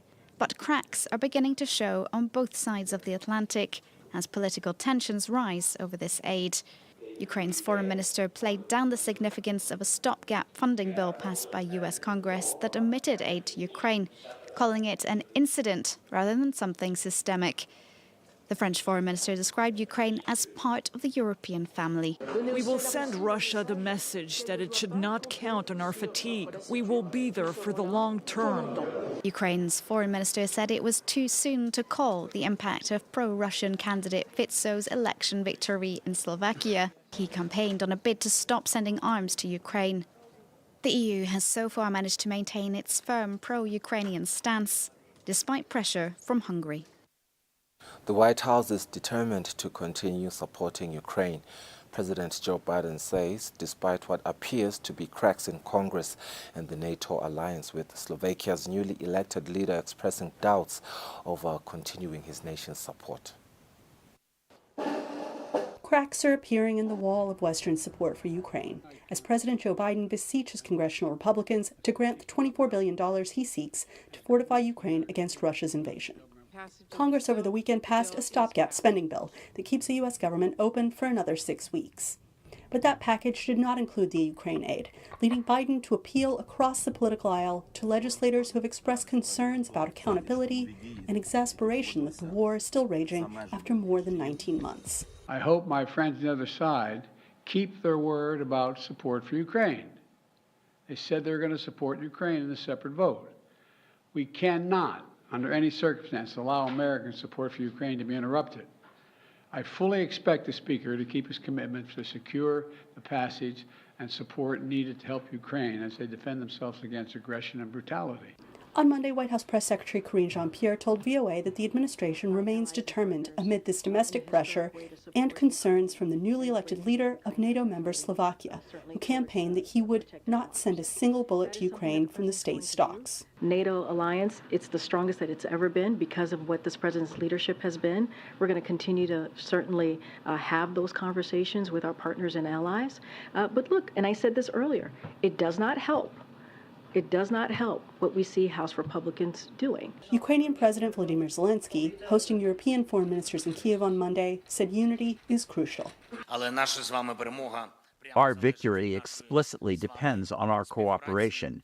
The more powerful and principled steps we take together, the sooner this war will end fairly, with the restoration of our territorial integrity and a reliable guarantee of peace for the whole of Europe. And from Moscow, President Vladimir Putin's spokesman appeared to take a dig at the situation, saying Moscow sees tiredness among Western supporters. To which Jean-Pierre replied, And if Putin thinks he can outlast us, he's wrong. He's wrong. And so we will have another package of aid for Ukraine soon to signal our continued support for the brave people of Ukraine. And so that's our message. If he thinks he can outlast us, that is Mr. Putin, we believe he's wrong. But military experts acknowledge that Zelensky's counteroffensive, which aimed to bite off chunks of Russian-held territory, has been slower than hoped. The results have been disappointing, and a number of people are asking the question, how does this end? What is Ukraine's theory of victory? I think President Zelensky is going to have to articulate that in the next couple of months in order to rally his supporters. But the Ukrainian people remain determined. Over the weekend, the besieged capital held its first full marathon since the start of the invasion. 5,000 participants, many of them service members, some of them amputees, ran the 42-kilometer course to raise money for the nation's defense. Donald Trump said he will appear in a New York court on October 2 at the beginning of a civil fraud trial in which the former president will face what he said was a sham accusation that he fraudulently inflated the value of properties and other assets. A weekend trip to friendly blue-collar territory in eastern Iowa before his civil fraud case kicks off in New York on Monday. Thousands gathered as former President Donald Trump sought to lock in supporters in an area that has embraced him since he flipped the state in 2016. He took the opportunity to lash out at law enforcement, but didn't explicitly mention the upcoming civil trial. It's no wonder the far-left lunatics are getting desperate to stop our movement by any means necessary. As you know, crooked Joe Biden and his radical left thugs have weaponized law enforcement to arrest their leading opponent on fake and phony charges. It'll be a very different atmosphere in New York. In a social media post, the former president said he would appear in person at the courthouse in Lower Manhattan. He's accused of overvaluing his properties to secure business loans and avoid taxes.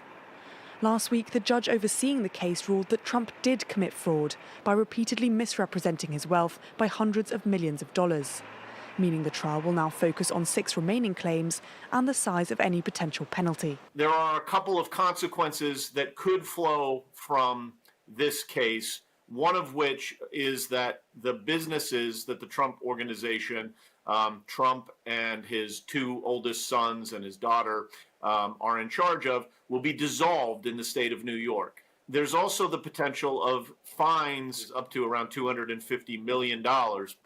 It's just one of the several legal battles the Republican frontrunner is facing as he campaigns for a potential return to the White House. He's already been charged in 4 criminal cases this year.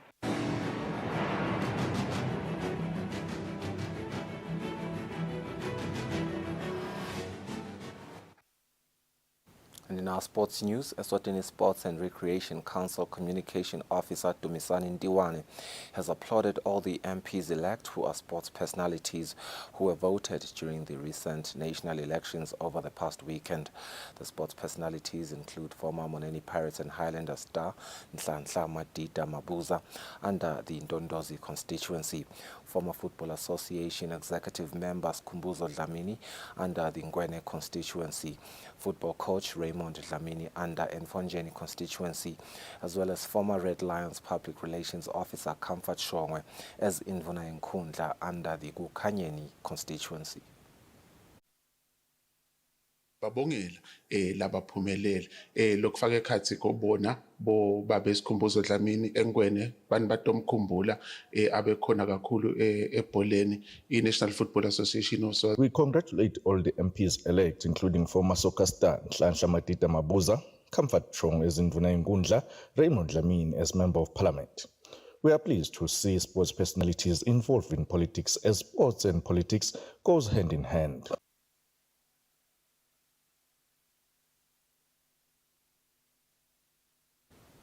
Profound apologies on a mistake there for Nhlanhla Mabuza. We have since been corrected that he wasn't the eventual winner under his constituency.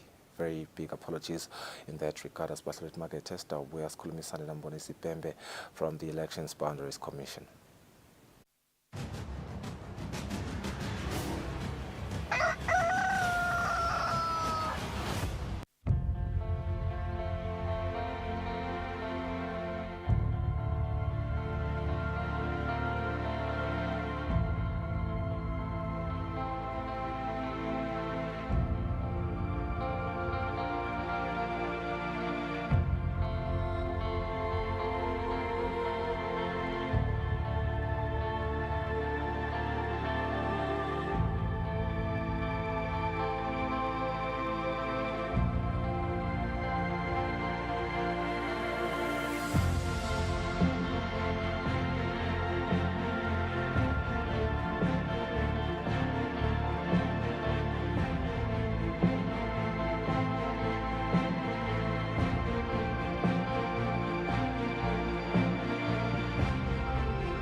Uyezwana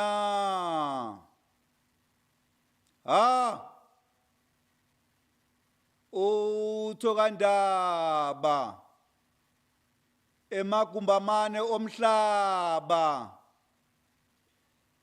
ngemandla sibaya esigodlweni elitsitsini mhlati ngemashumi lamabili nakutsatfu imbala usho njalo ke mswazi omnyama kulaba luthuli ulodunganzaba wasembelebeleni ulodunganzaba wasemambondweni uduma phasi bakuzwe ngezingcingo msakandaba bakuzwa ngezingcingo bayakubalekela bayethe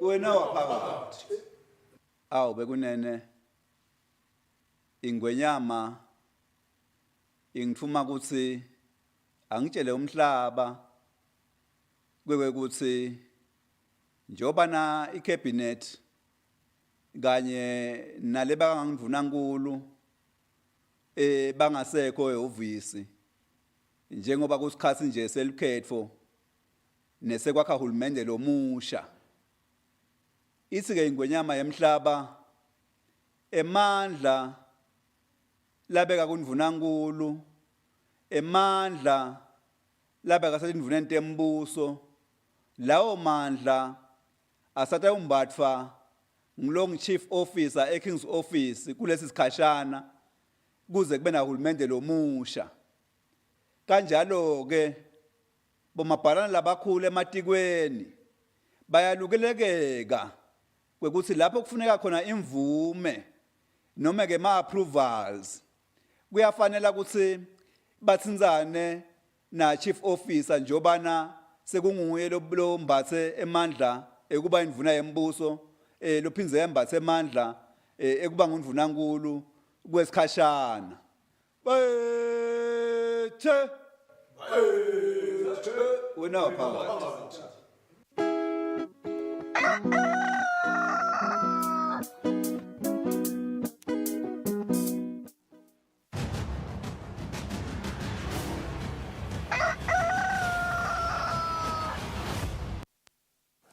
Asiphinde silimukele sikuvusele nawo lo sanza kusivulela besifitile ukuthi sitabe sikhulumisana nambona isibhembe lesoke ebandleni le delicate for nemincele takukhumbula ke mbula ukuthi sisuka kiyo impela somvo lenkhulu lapho khona live belichuba wona umsebenzi lomkhulu welicate for lolukhulu 2023 elections dinengete imvula tendekile ema-twist lapha nalapha abantu labakhethiwe kushintsha nje kwedinombolo sifuna ukuva nje ukuthi ingabe balibandla laka EPC kusebenzeke kanjani sida khumbuleke ukuthi kube nema observers lebekabuka lona likhetho ukuthi ingabe singeSwatini silichuba kanjani ingabe sihambisana vele nama standards labekiwe yini bekunema observers lasuka ka SADC lasuka ka AU lasuka eRussia lasuka eMelika kanye nema observers nje la khona lapha ekhaya eSwatini sibonile ke nekuintroducewa kwe app lapho khona service amaswati besikhona naso ukuthi ihlolela imiphumela kiyo le app imiphumela yama primary elections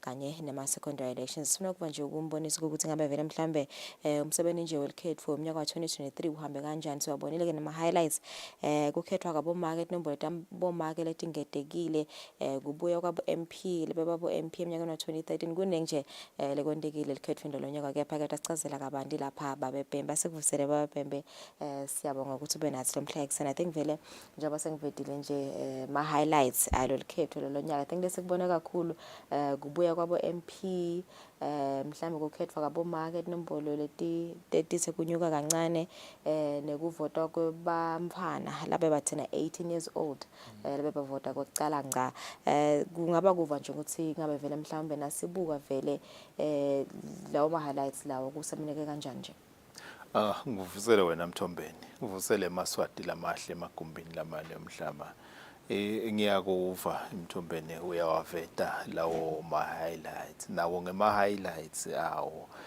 kulolunye uhlangothi kepha lenkulu lesingafisa kuyiveta i-highlight yekuthula eveni lapho khona sibona kusetshenzwa ngelukhetho nobe kusetshenzwa indzaba delukhetho lesi sadiko lokuthi bekulukhetho lobo le highly charged maphaphu bekasetulu litene tinguquko letinengi lolukhetho lapho besibone khona ukuthi esigabeni selikhetho lesibili secondary election besinebuchopho ekhathi nabo bukhankasa siyati ke ubuchopho ukuthi butsinzana dudane nemimango sasukumele amaswati awulalela ukukhankasa kwebuchopho alalela ukukhankasa kwemalunga eParliament netindvuna tetinkhundla babuka vivinya imibuto lebeyikhona lapha nabo ubona ukuthi emaswati nembala afuna kubuka ngeliso hayi leli dudane kofa afake emafalkiki kubuka phambili ukuthi lembala labamvule sithi sibafaka kuletikhundla kuyosebenza basebenzele tsine ungabe bamvula abalungele yini bamvula abataba nalo indikhono lokuthi basigucule lesithombe lesinaso lamuhla lapho sibona khona kunekuhlupheka lokunengi eveni indzaba uvile nanyalo uyakhulunywa litiko letekulima liyasho ukuthi kwenteka kube nesimo se-El Nino lapho khona kuyaye litulu bese seliyancipha sifuna ke ukuthi sijake umdzaka sesiwatholile ematolo sibonge nemdali ukuthi asiphe isimo selitulu lesingiso ngalomgcibelo losiwa lusonto lesihlanu leswa kuwo ngicolise ukuthi sibezivame kutenda ngabomgcibelo lemisebenzi lena ngalesihlanu besitelo holiday maswati aphuma ngelinani lelisedulu wajabula nemhlaba kubona emaswati aphumayo wenda umsebenzi wabo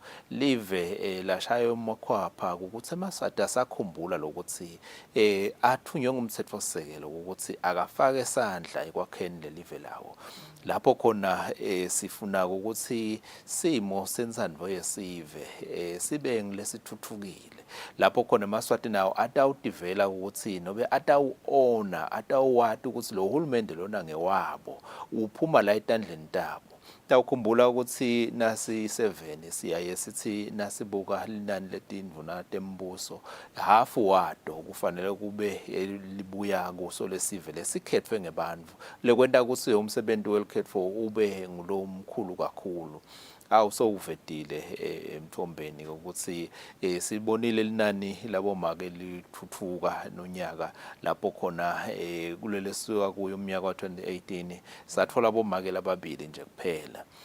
Nonyaka asikabaphinzi nje siphinzaphinzile ngoba lamhla seba nguyena bomake labang 8 lapho khona sibulalele amabhodlela yabatfokotela siphinze futhi sibalilele bekunene ngoba bangena bathola kunemsebenzi live liphokophele ukuthi nakushaya umnyaka wa 2030 libe libona ukuthi inzima leseliyendile ekuthuthukeni simo sempilo yemaswati kube ngiloso lesiphathekako lapho khona siphokophele ukuthi isimo sekudla eSwatini sibe ngilesingcono temfundo dibonakale diphatheka simo sempilo udakukhumbula ukuthi siyayisina siyema etibhedlela ukhanza ukuthi kukhona lo ukhanza ukuthi kuyashoda lapha nalapha kufanele kube ngilamalunga lawa lesiwathumile lamhla latawenta leso simo ukuthi sibe ngcono kulinganiswa kwebantfu emangweni kungaba kusemphakathi kungaba kusenkundleni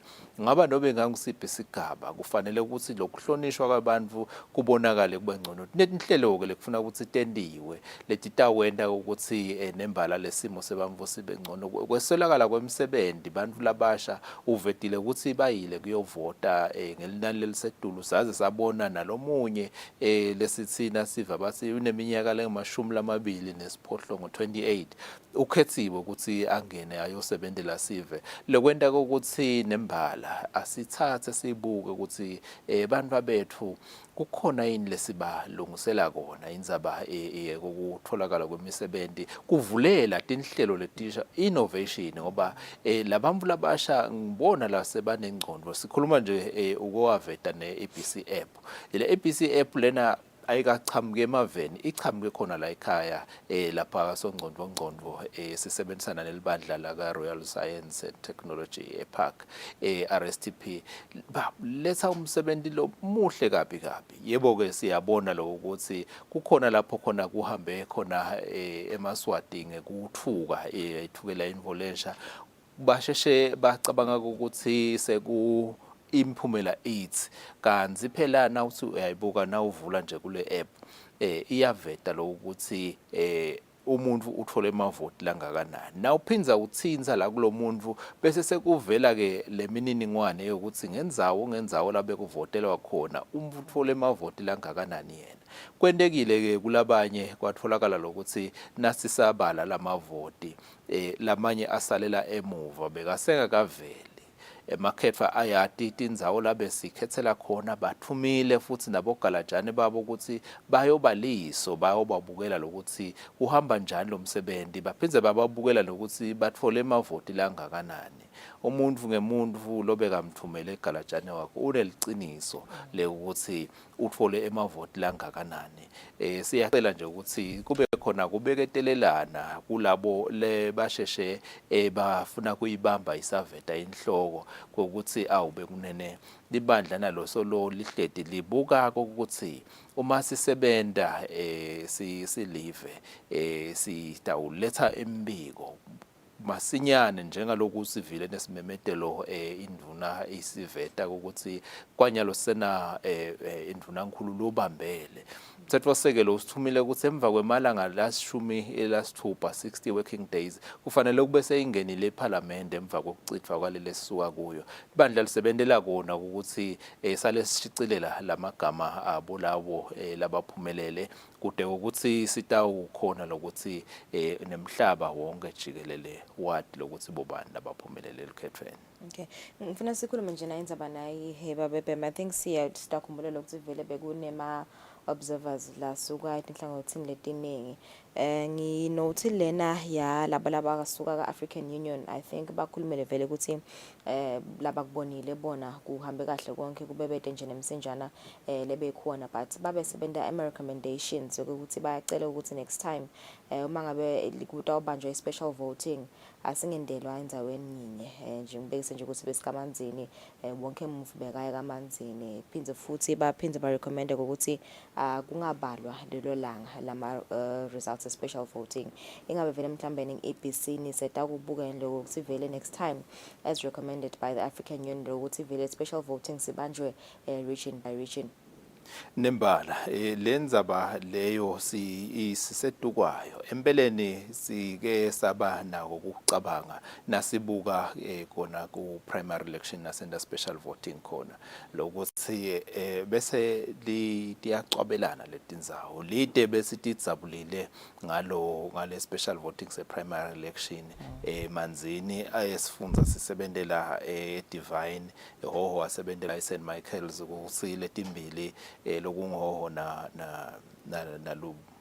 lokungushiselweni nalubombo bona bebasemanzini central wakhanza lelinani kuso sonke le street leso kusukela emavuso la bebapaka khona kuyofika eDivine kwakumnyama kuthethu kungathi siphelele umhlaba wonke khona lapho kanti bekubantu nje labambalwa labuka ke libandla lokuthi cha akutholakale vele indlela ukuthi singabe singalizabula njani kuye ngesifundza njengaloku sithi nasithi siyabeka sabona lokuthi kungendeka kepha ke kukhona inhlelo lokufanele ukuthi bese sesiyadenda bese ngeke sitendele etulu ngoba kunenge lokubese sekuya ukudinga ukuthi sichumane nalabacize tekuthula sichumane nanawo ema candidates sichumane nesive le konke lokhu kuyafuna lokuthi kungaba inhlelo letitawendiwa kahle nathi sicwaningisise lokuthi sitawu kwenda njalo lo msebenzi loyo siyayiva nenzaba ukuthi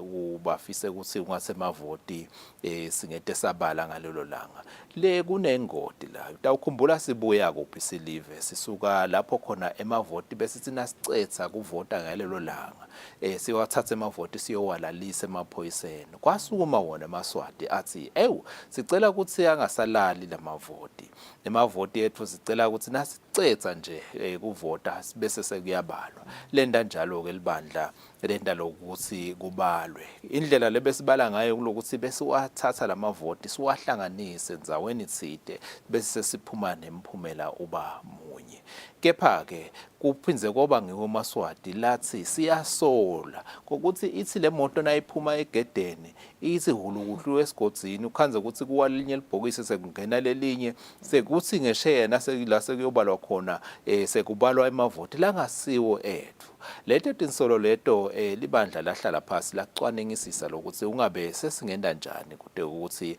kungasikhanzi lokho nembala libandla laseselibuya nendlela lokuthi cha asale kubalelwa khona lapho bekuvotelwa khona ngalelo langa lelo kwenda ukuthi losekutawuhamba setinombolo siyavuma lo ukuthi imvolensha lena levele letulu kepha bese solo sinasiyofundisa sikhulume ngako ukuthi kunesincomo lesinaso lesithi asibaleleni lapho sicetha khona kuvota bavuma labanengi ukuthi vele kuyimvolenhle lo ukuthi sathi lokuthi lokhu siphuma la endlini la emavoti ngemuntu uthole emavoti langakanani atawuthi ke nobe sekahamba sekayobekwa kahle siyadi lokuthi umuntu uhamba neliciniso ukuthi emavoti laphumile lapha abemangaka siyakuthatha ke noko sisatawuhlala phansi letincomo letichamuka kona kuboza kwethu sibuke nalamhlanje sigatsile khango lokungiyena stakeholder sethu lesinaso live event bese sibukela lukhetfo sitawuva na itincomo ukuthi uthini namhla ngensimbi 11 lapha eBethel Court sitabe siyowulalela ukuthi ungabe athi uthini yena sitawuphinze futhi sithathe tonke letincomo ngoba emva kwelikhetho kufanele ukuthi bese sesiyafunza sesiba nelucwaningo lolukhulu ukuthi ungabe lo lokulandzelako sitakwenda njani sendele wona amaswati ukuthi atowadi ukuthi umsebenzi wabo uhamba njani. Kepha nebaseRussia nabo bebakhona basetane ethulela ukuthi kuhambe kanjani nabo. Nembala utawukhumbula ukuthi nabase Europe nabo bebakhona nabase USA nabase na UK Commonwealth betitinengi letinhlangano lebetikhona lena nato tiyaye tithi tingakawukhokha umbiko dona tifisela ukuthi tihlale phansi njengalokhu nalala bawokhokhile umbiko lokungu AU kungisadak na ECF SADC nabo bathitela laba kukhokhako ngombiko wesikhashana preliminary statement basatawuhlala phasi ke babuke bacwaningisise bacubungula lokuthi nembalala bebakubona kungiko yini futhi nalama recommendations seketa sekanenyamana lokwenda ukuthi nanathi sithina sesibuka sibukisise ukuthi nembalaboza kwethu bebathini. Okay. Kepha siyakhumbula bawebhembe ukuthi kube ne tie mhlambe enkhundleni letine so kutaba ke nama by elections ngalo mhla ka 7 October kepha nje kusikhumbula ukuthi ngitiphi letinkhundla leti enekuthaye bobani. Siyabonga Mthombeni sibonga nelithuba lelo ikakhulu inzima ledlalwa ngito emisakado ekuhambiseni lwadi njengaloku nje nanathi besengakakhona nekuthi siphumele kahle ngaphandle kuveta lokuthi babubani laba thayile ngaphandle kokuthi bababone sebababona kuyona le EBC app libandla liseyalivete ukuthi enkundleni yaseHosia emphakathi waseManyiseni kukhona lababambene lapho esigabeni sebucopho ngicishe tonke lendzawo ubambene bucopho lapho khona sina Dlamini Inhlakanipho ubambene na Mabuza Ndumiso lesikholwa ukuthi ngalempela sonto lesiya kuyo mhla ka 7 October sive sasemanyiseni sitawuphuma futhi ngetinkani siyohlukanisa lababili lababambene enkundleni yakalomfu yasekumethula emphakathi wakalomfa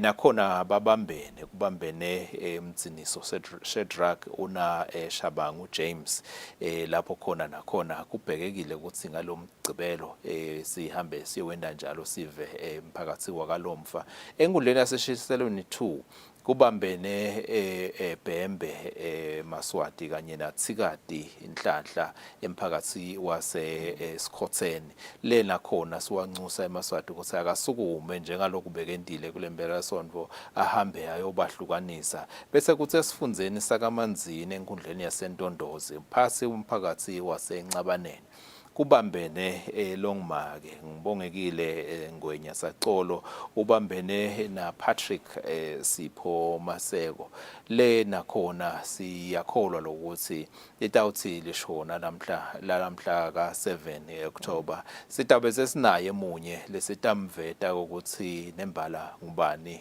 lophumelele ukuthi ayoba ngubucopho lena mabito abo sitase siyawathatha siyawashicelela kuye somculo wahulumende iGovernment Gazette kwendela ukuthi batawukhona kuthatha tifungo tabo batawungena emsebentini inzima lesinayo singeMaswati inkulu kakhulu njengaloku sesibonile tihibe noma challenges lesinawo entuthukweni nesempilweni yawo eMaswati kuyadzinga ukuthi labo make nabo babe lesibathumile nayo lensha nebamvula bakhubatekile njengoba nabo sibabonile baphumelele labanye kokuthi bangenele wona lo msebenzi bafanele ukuthi bahlale phansi bende tinhlelo labatawuphinza batibuyise kuso sive ukuthi sive sitawutivuma sitawuphinza futhi sente malungiselelo ukuthi nasetisetshentwa leto tinhlelo leto ukhanze ukuthi kuvunzile phansi nabafaka nje inhlanyelo ichume sibambisane siye phambili ngoba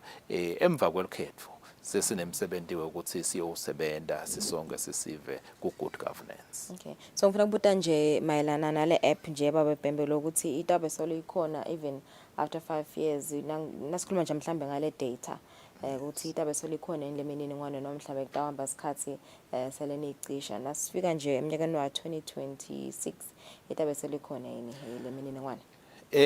Lite sesifaka amafalkiki sibuka phambili kakhulu kuyingodi nalo esinye isikhathi lokuthi bese sowubuka phambili kakhulu kanze emehlo akho asalungele ukuthi ubuke dudane kepha luhlelo lolu silubonile luluhle kakhulu lesingasebenzisa ukuhambisene sichumane nesive melula njengaloku sibonile lisasasa ikakhulu labasha bawenda lo msebenzi futhi siyacabanga ukuthi kusekuningi lokunye lesingendeka sikwende ngalona lohlelo lolu sutawukhumbula ukuthi nomthetho lokucitshelwe esigabeni sekubhalisa iVoter Registration Act le amendment ithi yona sesiyawubhalisa ngalokunganamkhawulo lokusho ukuthi libandla lisatawuhlala phasi kusenemininingwane leminingi lekufanele ukuthi sihlangabetane nayo encenye uyawukhanza ukuthi ngoba emaswati solo innovatives acabanga indlela letinsha letinye lesingatsebenzisa ungakhanza ukuthi seyithuthukile seyisebenza nalokunye kuveta nalamabalave lama map usathi nje ukuthi inkundla yakasomntongo ihamba ifike kuphi kunani la ikhathi enkundleni yakasomntongo kude ukuthi nalabo labasibukele intuthuko bakhona ukuyisebenzisa njengaloku kwatiwa lo ukuthi le data lesesinayo nobe lemininingwane lesesinayo kuningi lapho khona ingasebenza khona kungaba setinhlelweni itako kuthuthukisa tekulima inhlelweni itako kuthuthukisa temfundo netemidlalo njengaloku sibabonile lisikhombisa ukuthi ngalana abantu labatihlanganisile nalo msebenzi welukhetho bangaka ungabe ngitipita inhlelo lesingabendela dona ungakhanza ukuthi lokho sekuya kunika leyo information ukuthi sesingenda njani kungenteka sihlale nayo size sizimade siyofika ku2028 naloku kugcina nje le record umvu atowati ukuthi nasengilungiselela lukhetho ngaleso sikhathi leso yini lekwendekile emuva kwahamba njani ngako ke sekufanele ukuthi ngende njani nonyaka kuchubekela phambili. Okay. No, ngiyavala sibakhulu baba Bhembe isikhathi sakho. Bukela sothi vele kanti vele sitibonile nathi ukuthi vele likhetho luhambe kahle kakhulu so uyagcizelela naye lapha baba Bhembe vele sinikeza isiqiniseko sokuthi konke kuhambe kahle nama observers nawo ayaveta ukuthi kuhambe kahle kepha nje asatawuthola kahle report legcwele. Sibahlole emarket nasibuya sita uvala hlelo.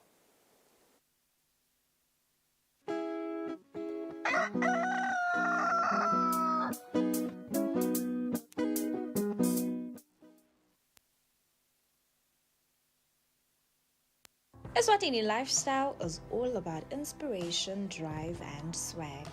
Eswatini Lifestyle is informative and fun while covering all aspects of life, be it people, places, and trends in the kingdom of Eswatini. We got you covered. The focus is on the quality of life. Eswatini Lifestyle will spark your interest. Catch Eswatini Lifestyle every Friday at 7:30 p.m. on Eswatini TV, Sibugo Semaswati.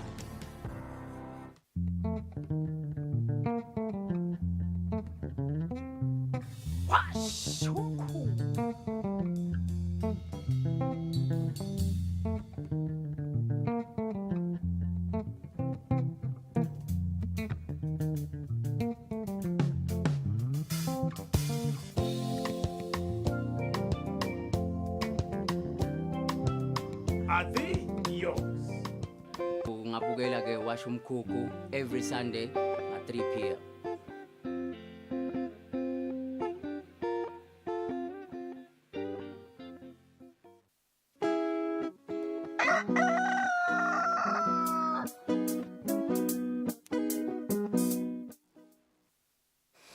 Minutes before 8 o'clock, I'll say if you're thank you for joining us. You can still watch this episode of Kusile Breakfast Show on our YouTube page, Eswatini TV. We'll see you tomorrow. Have a lovely day.